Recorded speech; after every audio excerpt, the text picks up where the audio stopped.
Welcome back, everyone, to another deep dive. This time we're diving into chop wood, carry water. An interesting choice for those of us in education. Right, it might seem Yeah. a little out there, with the whole samurai archer thing.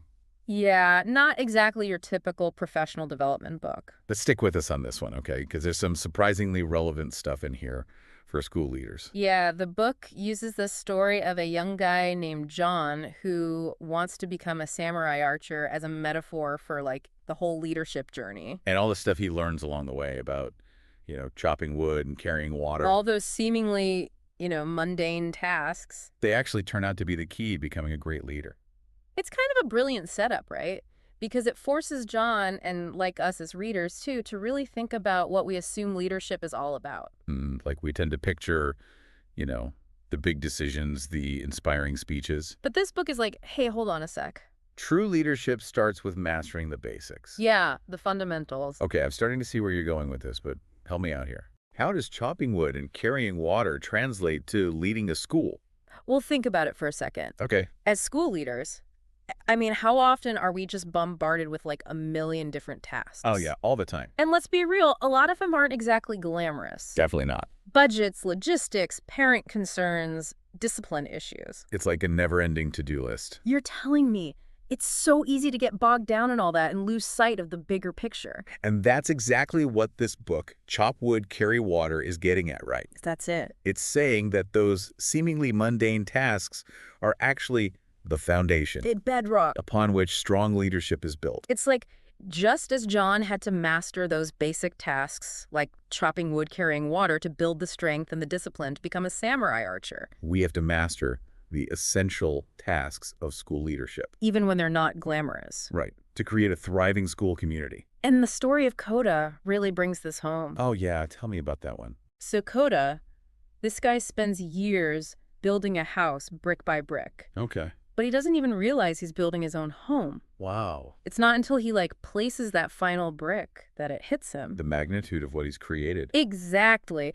And it's such a powerful metaphor because it's like, even when we're caught up in the daily grind as school leaders, All those little tasks. we're actually building something much bigger than we realize. Yeah, we're shaping the lives of our students. Creating a learning environment where they can thrive. And that's what really matters at the end of the day. Absolutely. Okay, so we've established the importance of mastering the fundamentals, building that solid foundation. Right.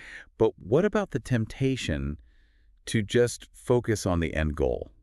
Like, getting those big wins. Like better test scores or higher graduation rates. Exactly. How do we balance that with the day-to-day stuff? Well, that's where the idea of faithfulness in the small things comes in. Okay, I'm listening. So John's super frustrated at first because he just wants to jump into archery training. Makes sense. He's traveled all the way to Japan. Right. But Akira, his sensei, keeps bringing him back to chopping wood, carrying water. Back to basics. And he says this line that's like the heart of the book: be faithful in the small things, for it is in them that your strength lies.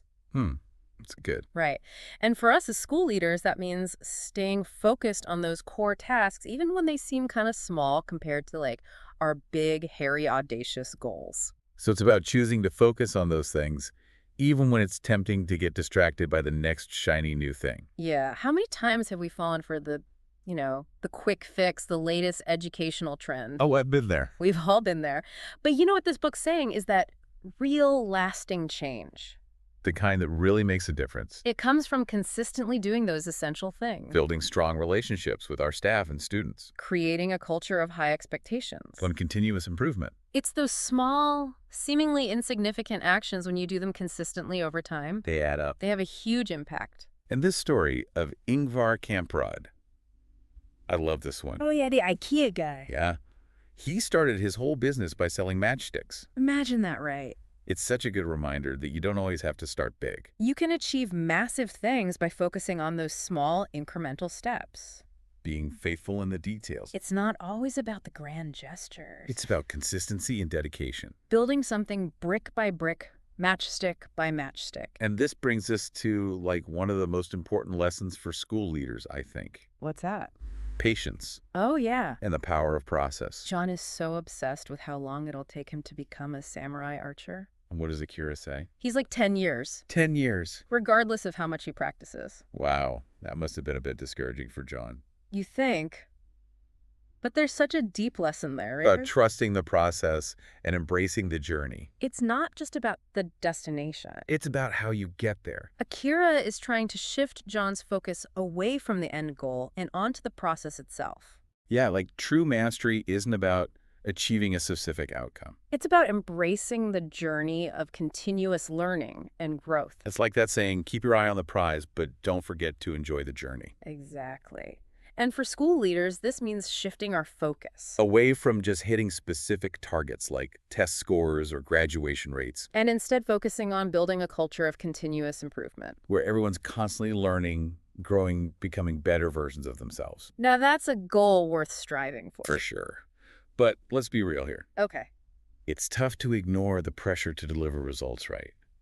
We're accountable to so many people. Stakeholders, parents, the community. It's easy to get caught up in hitting those benchmarks, I hear you, but that's exactly what Shop Wood, Carry Water is challenging us to do. to redefine success. Yeah, it uses Kobe Bryant as an example, actually. Kobe Bryant. Yeah, he was constantly striving for his next championship ring. Oh, right. I see where you're going with this. What's like that guzzling saltwater analogy? Constantly chasing achievements can leave you feeling empty. Unfulfilled. Yeah, it's not really sustainable in the long run. So this raises a really important question for us as school leaders. Okay, what's that? What does success really look like for us? Is it just about test scores? Or is there a more holistic, purpose-driven definition of success that we should be striving for? I'm so glad you brought that up because I think this book really pushes us to think beyond those narrow definitions of success. To embrace a bigger vision of what it means to be a successful school leader. And it actually gives us a framework for doing that. Remember how John creates his own personal scorecard? Oh, yeah, that's a good word. He identifies all these qualities that he thinks are essential for becoming a true samurai archer. Boldness, courage, resourcefulness, persistence. It's about defining success not just by external achievements. But by the inner qualities that make us effective and impactful leaders. I love that. So what if we as school leaders did the same thing? Created our own personal scorecards. What qualities do we think are essential for leading our schools with purpose and integrity? What values do we want to embody? That's such a powerful exercise. It really is. It reminds us that true leadership starts with self-awareness Understanding our own strength, weaknesses, aspirations. and then aligning those personal qualities with the vision we have for our schools. The impact we want to have on our students, our staff, our community.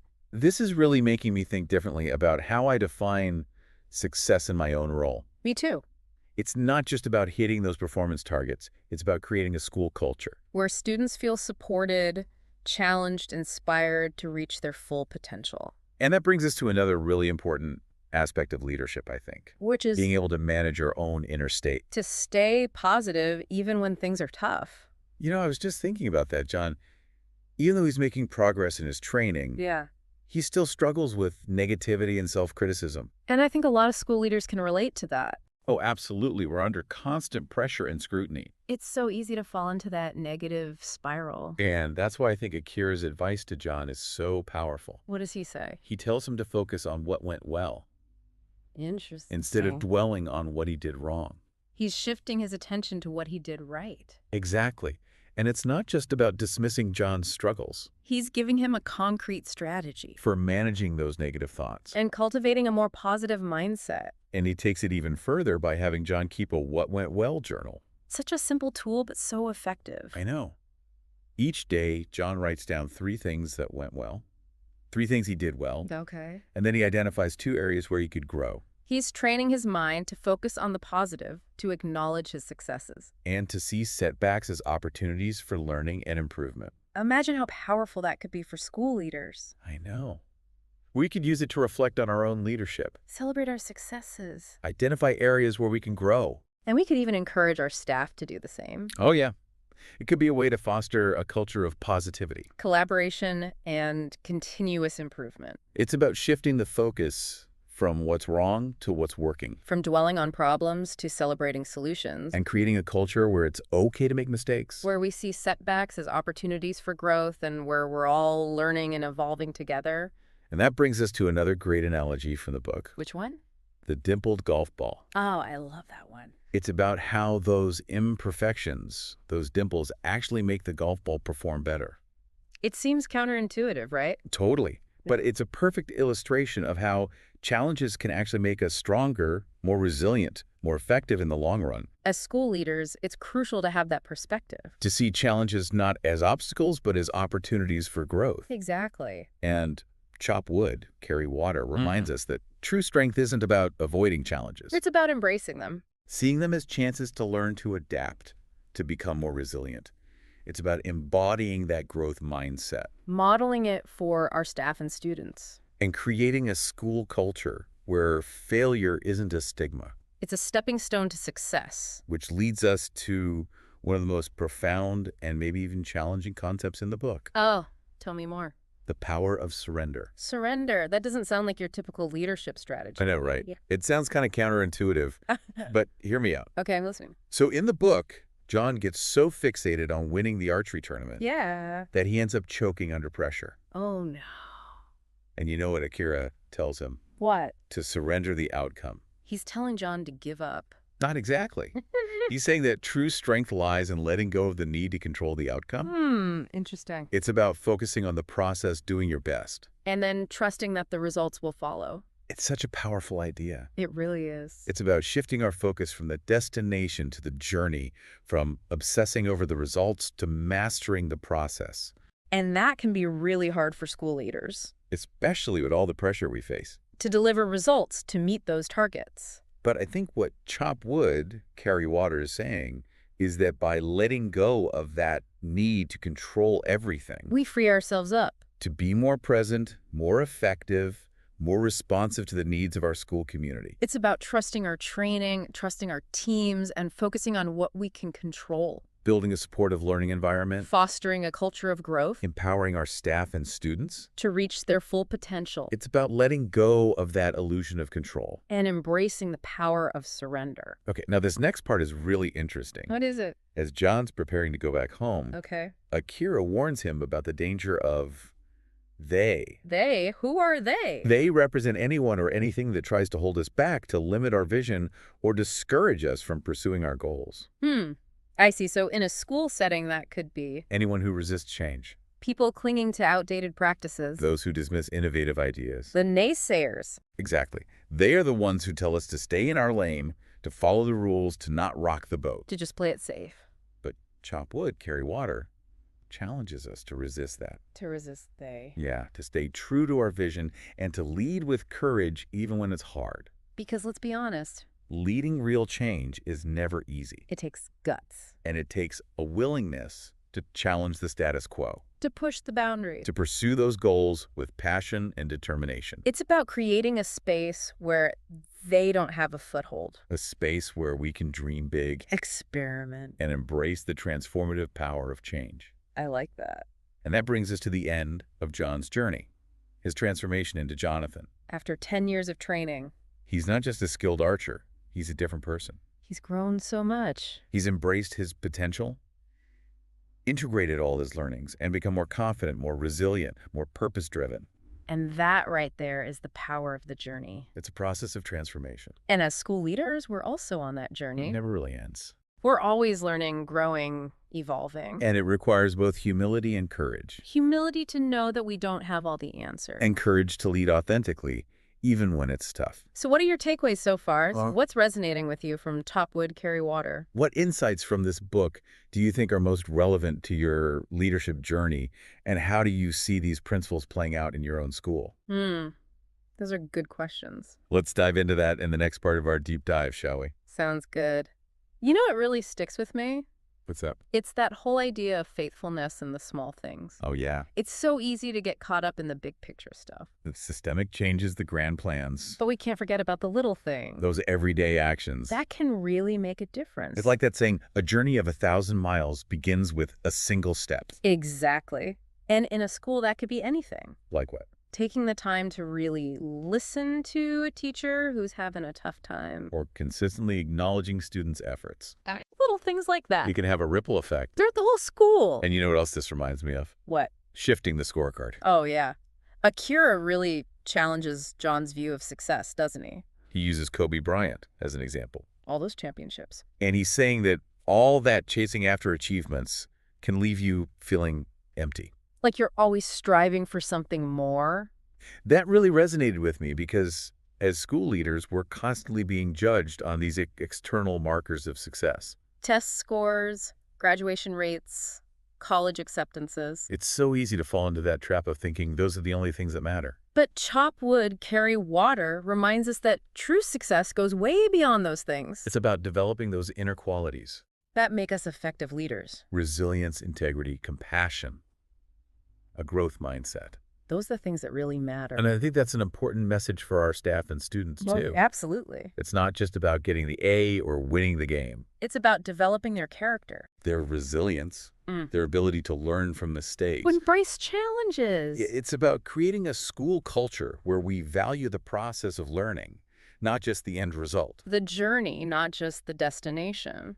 You know, one thing that really struck me in this book was the whole emphasis on mental training.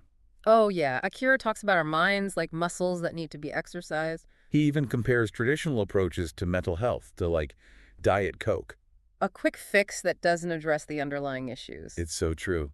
We're always looking for that quick fix for our stress, our anxiety, But true well-being takes effort and discipline. just like physical training. So how do we apply this to being school leaders? That's a good question. I think it starts with self-awareness. Being mindful of our own thoughts, our emotions, how we react to stress, We need to develop those coping mechanisms, those strategies that help us stay grounded. even in the midst of chaos, Because let's face it, our jobs can be pretty chaotic. to say the least. We can't expect to lead effectively if we're constantly feeling overwhelmed and reactive. And chop wood, carry water gives us some good tools for dealing with that. Like what? Remember that What Went Well journal? Oh yeah, such a simple idea. That's so powerful. It's about training your mind to focus on the positive, To cultivate gratitude. to shift your attention from what's wrong to what's working. From dwelling on problems to celebrating successes. And imagine if we could get our staff and students doing this too. It could completely change the culture of our schools. Create a more positive and resilient environment A place where people aren't afraid to make mistakes where we learn from our challenges. and celebrate each other's successes. You know what else I found really helpful? What's that? That analogy about the path to mastery being like those winding mountain roads in Japan. Oh, yeah, I like that one. It's so vivid. Makes you feel like you're right there. And it's such a good reminder that there are signs along the way. Signs that can guide us, Warn us. keep us on track. So what are some of those road signs we should be looking out for as school leaders? Well, some signs tell us we're heading in the right direction. Even if it feels tough. Like what? Like, this is hard, or I don't feel like doing this today. Yeah, those are signs that you're pushing yourself, that you're growing. It's that rough side of the mountain concept. The challenges are shaping you, making you stronger. And then there are the instructional signs. The ones that give you tips on how to navigate those tough spots. Like talking to yourself instead of listening to your inner critic. Or focusing on what you can control. Instead of getting caught up in the why me, And of course, there are the warning signs. the ones that tell you to slow down, proceed with caution. Like the reminder that our choices create challenges not just for ourselves, but for our teams. Or that we reap what we sow. Our actions have consequences. It's about recognizing those signs, heeding those warnings, and navigating the path to mastery with intention. You know, one thing that really got me thinking was Medcalf's distinction between goals and missions. Oh yeah, he makes a good point there. He says goals are important, but they can sometimes let us off the hook. Because they often depend on things outside our control. But a mission, that's something deeper, It's about who you are and what you stand for. not just what you achieve. And a mission is something you can live out right now in this moment. You don't have to wait for the perfect circumstances. That's really empowering, I think. It's about connecting with the why behind our work, The impact we want to have. on our students, Yeah. our staff, our community, It's about moving beyond those narrow definitions of success. and embracing a more purpose-driven approach to leadership. I like how you put that. And you know what else is interesting? What? How John completely chokes at the archery tournament. Oh yeah, he gets so fixated on winning. And it backfires. It's a classic example of how focusing on the outcome can actually sabotage your performance. We've all been there, right? Oh yeah, for sure. We get so caught up in the pressure to deliver results. That we lose sight of the joy of the work itself. And Akira reminds him, and us, Yeah. That the ultimate illusion is control. true strength lies in surrendering the outcome, doing your best.